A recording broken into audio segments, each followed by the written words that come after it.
জানিয়ে দেব এই মুহূর্তে হাতে পাওয়া সর্বশেষ গুরুত্বপূর্ণ আপডেট বাংলা সংবাদ। শুরুতেই থাকছে চট্টগ্রাম নিয়ে ভারতীয় গণমাধ্যমে অপপ্রচার, প্রতিবাদ জানানো হবে বললেন স্বরাষ্ট্র উপদেষ্টা। এবারে জানাবো এখনো ফ্যাসিবাদী গোষ্ঠী কিভাবে রাজনীতি করবার কথা বলে বুঝি না। বিএনপির স্থায়ী কমিটির সদস্য সালাউদ্দিন আহমেদ বলেছেন, দেশে এখনো ফ্যাসিবাদী গোষ্ঠী কিভাবে মুক্ত বাতাসে ঘুরে বেড়ায়, কিভাবে দেশে রাজনীতি করবার কথা বলে আমি বুঝি না। জানাবো ভারতে বসে শেখ হাসিনার মোবাইল ফোন ব্যবহার ও বিবৃতি নিয়ে ঢাকার অসন্তোষ। দিল্লিতে অবস্থান করা সাবেক প্রধানমন্ত্রী শেখ হাসিনার মোবাইল ফোন ব্যবহার এবং বিবৃতি দেওয়া ভালোভাবে দেখছে না অন্তর্বর্তী সরকার। বৃহস্পতিবার এক ব্রিফিংয়ে এ তথ্য জানান পররাষ্ট্র মন্ত্রণালয়ের মুখপাত্র তৌহিদ হাসান। পররাষ্ট্র মন্ত্রণালয়ের মুখপাত্র বলেন, সাবেক প্রধানমন্ত্রী ভারতে থেকে মোবাইল ফোন ব্যবহার বা বিবৃতি দিচ্ছেন, তা ভালোভাবে দেখছে না ঢাকা। এটি দিল্লিকে বারবার জানানো হয়েছে। এদিকে যুবলীগ ছাত্রলীগ ছিল মূর্তিমান আতঙ্ক। আওয়ামী লীগ সরকারের বিগত 15-16 বছরের শাসন আমলে যুবলীগ ছাত্রলীগ মূর্তিমান আতঙ্ক ছিল বলে দাবি করেছেন বিএনপির সিনিয়র যুগ্ম মহাসচিব অ্যাডভোকেট রুহুল কবির রিজভী। তিনি বলেন, যুবলীগ ছাত্রলীগ যেদিক দিয়ে হেঁটে যেত, মানুষ সেদিক দিয়ে ভয়ে যেত না। এদিকে সরকার এবং জামায়াতের সঙ্গে বিরোধে জড়াবে না বিএনপি।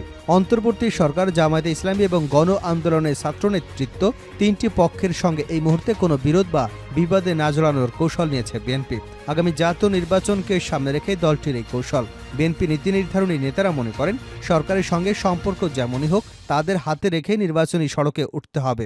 এজন্য সরকারের উপর রাজনৈতিক চাপ তৈরি করবার কৌশল বজায় থাকবে। তবে এখনই সরকারের সঙ্গে চরম বৈরিতায় যাবে না দলটি। জামায়াতের বেলায়ও একই কৌশল নিয়েছে বিএনপি। এবং সর্বশেষ জানাবো আন্তর্জাতিক সংবাদ। গাজায় ইসরায়েলের যুদ্ধ পদ্ধতি গণহত্যার শামিল। অবরুদ্ধ গাজায় ইসরায়েলি কার্যক্রম তদন্তে জাতিসংঘের বিশেষ কমিটি বলেছে, গাজায় ইসরায়েলের যুদ্ধ পদ্ধতি গণহত্যার সঙ্গে সামঞ্জস্যপূর্ণ, যার মধ্যে ক্ষুধাকে যুদ্ধের অস্ত্র হিসেবে ব্যবহার করা হয়েছে। বৃহস্পতিবার প্রকাশিত এক নতুন প্রতিবেদনে এ তথ্য জানানো হয়েছে। এতে বলা হয়েছে, গাজায় ইসরায়েলি সেনাবাহিনী কর্তৃক বেসামরিক নাগরিকদের উপর ব্যাপক ক্ষয়ক্ষতি এবং জীবনের সংকট সৃষ্টির পরিস্থিতি ইচ্ছাকৃতভাবে চাপানো হয়েছে। এতক্ষণ শিরোনাম শুনছিলেন, এবার বিস্তারিত। প্রিয় দর্শক, আপনি যদি এই চ্যানেলে নতুন হয়ে থাকেন, ভিডিওটি দেখতে দেখতে চ্যানেলটি সাবস্ক্রাইব করে আমাদের সঙ্গে থাকুন। আর এই ভিডিও সম্পর্কে আপনি আপনার মূল্যবান মতামতটি কমেন্ট বক্সে জানিয়ে দিন। আর হ্যাঁ প্রিয় দর্শক, জানিয়ে দিন ভিডিওটি কোথা থেকে দেখছেন। চট্টগ্রাম নিয়ে ভারতীয় গণমাধ্যমে অপপ্রচার, প্রতিবাদ জানানো হবে স্বরাষ্ট্র উপদেষ্টা।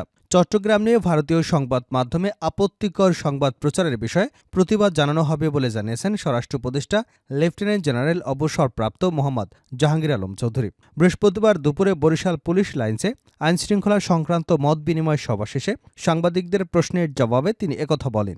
সরকারের পক্ষ থেকে বাংলাদেশ নিয়ে অপপ্রচারের প্রতিবাদ অবশ্যই জানানো হবে উল্লেখ করে স্বরাষ্ট্র উপদেষ্টা বলেন, আমাদের মধ্যে যদি কোনো ভুল বা দুর্নীতি দেখেন তাহলে সেটি আপনারা বলবেন, আমাদের কোনো দ্বিধা নেই উত্তর দিতে, কিন্তু কোনো মিথ্যা প্রতিবেদন প্রচার করবেন না।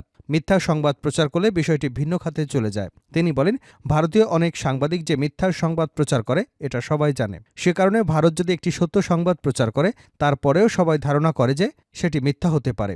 ভারতের কিছু কিছু সাংবাদিকের কাজই মিথ্যা প্রতিবেদন তৈরি করা। এর সবচেয়ে বড় প্রতিবাদ আপনারা করতে পারেন। আপনারা আমাদের চেয়েও বড় শক্তি। পুলিশের আস্থার বিষয়ে তিনি বলেন, কিছু উন্নতি হয়েছে, মুহূর্তের মধ্যে এই আস্থা ফিরিয়ে আনা সম্ভব নয়। এজন্য সময়ের প্রয়োজন, ট্রমার মধ্যে দিয়ে গেছে, সেখানে সময় দিতে হবে। এজন্য অস্থির হলে চলবে না। আর এখন কেন এত অস্থিরতা প্রশ্ন রেখে উদাহরণ তুলে ধরেন উপদেষ্টা বলেন, বাংলাদেশে মাদক বড় একটি সমস্যা। যারা মাদক বহন করে তাদের শুধু ধরেছি, হোতারা ধরাছোঁয়ার বাইরে থেকে গেছে। আমরা হোতাদের ধরবার চেষ্টা করছি।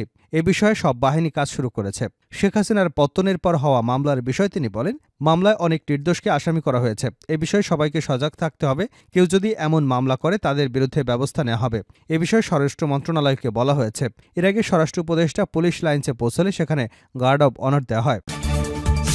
এখনও ফ্যাসিবাদী গোষ্ঠী কিভাবে রাজনীতি করবার কথা বলে বুঝি না সালাউদ্দিন। বিএনপির স্থায়ী কমিটির সদস্য সালাউদ্দিন আহমেদ বলেছেন, দেশে এখনও ফ্যাসিবাদী গোষ্ঠী কিভাবে মুক্ত বাতাসে ঘুরে বেড়ায়, কিভাবে দেশে রাজনীতি করবার কথা বলে আমরা বুঝি না। বৃহস্পতিবার রাজধানীর জাতীয় অর্থোপেডিক হাসপাতালে জুলাই অগাস্টে বৈষম্য বিরোধী ছাত্র আন্দোলনে আহতদের দেখতে গিয়ে সাংবাদিকদের এসব কথা বলেন তিনি।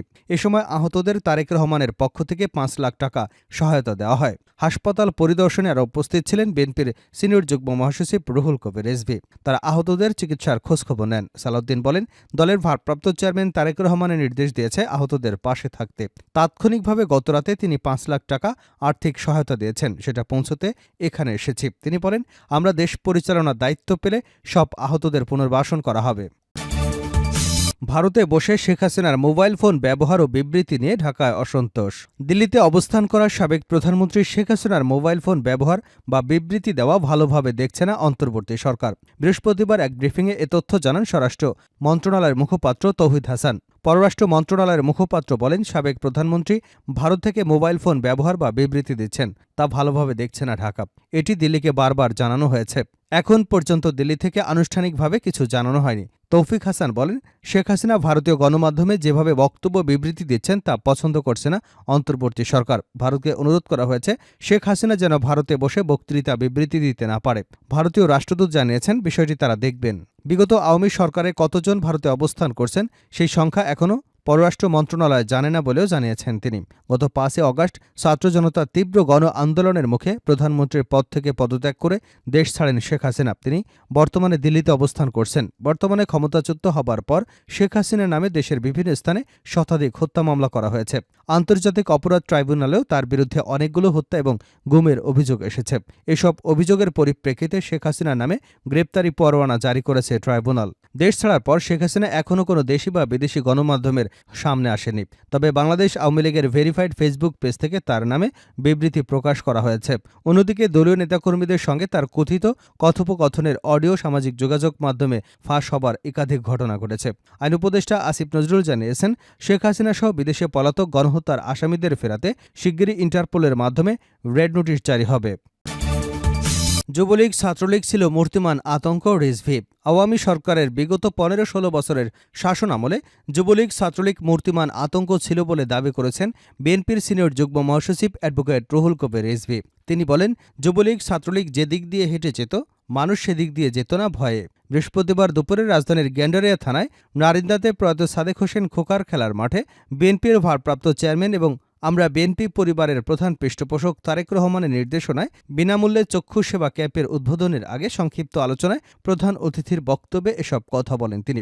গত জুলাই-আগস্টে গণ আন্দোলনে চক্ষু হারানো এবং চক্ষু ক্ষতিগ্রস্ত এবং নিম্নবিত্ত মানুষের চক্ষু সেবার উদ্দেশ্যে আমরা বিএনপি পরিবারের উদ্যোগে দ্বিতীয় দিনের মতো প্রখ্যাত চক্ষু বিশেষজ্ঞদের সমন্বয়ে এই চক্ষু সেবা ক্যাম্প পরিচালিত হয়।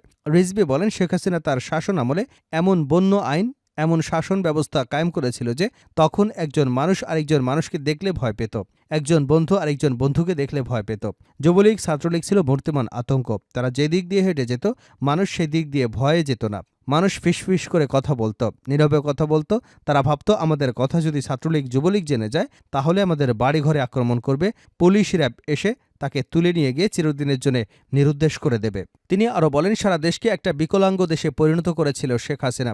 সারা দেশেই শুধু রক্ত ঝরেছে। সারা দেশে বিএনপি নেতাকর্মীরা পঙ্গুত্ব বরণ করেছে, হাসপাতালে হাসপাতালে কাতরিয়েছে।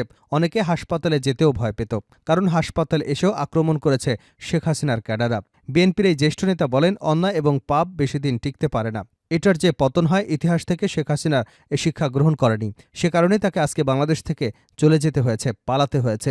তার মধ্যে যদি সত্যিকারের দেশপ্রেম থাকতো, তিনি যদি ভাবতেন যে আমি যদি বাড়াবাড়ি করি, আমি যদি টাকা পাচার করি, আমার টাকা আত্মসাৎ করি, তাহলে একদিন না একদিন আমাকে জনগণের মুখোমুখি দাঁড়াতে হবে, আমার অবস্থা অত্যন্ত খারাপ হবে, নিজ দেশে আমি টিকে থাকতে পারবো না। এটা যদি শেখ হাসিনা মনে করতেন তাহলে আজকে শেখ হাসিনার এভাবে পালিয়ে যেতে হতো না।